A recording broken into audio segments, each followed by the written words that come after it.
What is a wife entitled to in a divorce in Michigan?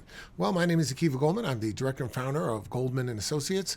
Our firm has a primary focus on family law issues here in Michigan, and today we're going to continue our video series designed to educate and inform the public, so please subscribe to our channel. You know, when we talk about what the wife or the spouse is entitled to in a divorce in Michigan, we immediately have to turn our discussion to the equitable division of assets.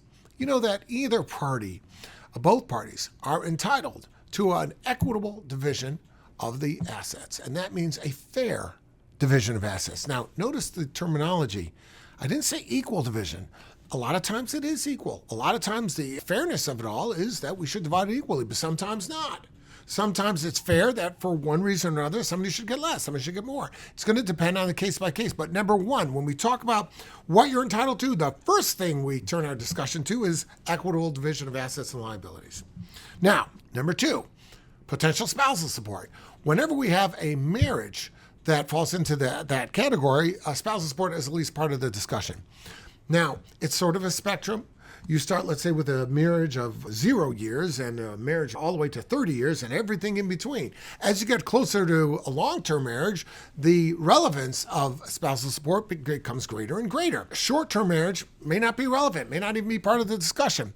On the other hand, as you get into 5 years, 6 years, 7 years, 10 years, 12 years, at that point in time, you get more and more of a case to argue to get spousal support. Now, there are other things involved. It's going to look at how long the marriage is, how much money the parties make, what the disparity of income is between husband and between wife. And then, of course, you're going to look at is there disposable income to pay the spousal support in the first place. But those are amongst the things that somebody's entitled to when they talk about a divorce in the state of Michigan. It could include also a sharing of the retirement accounts or 401ks, these kind of things.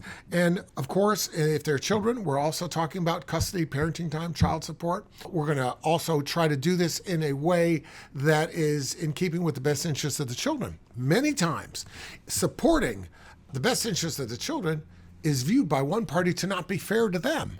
So here we're talking about fairness, but one party often feels, especially if the court rules against them, that that wasn't fair.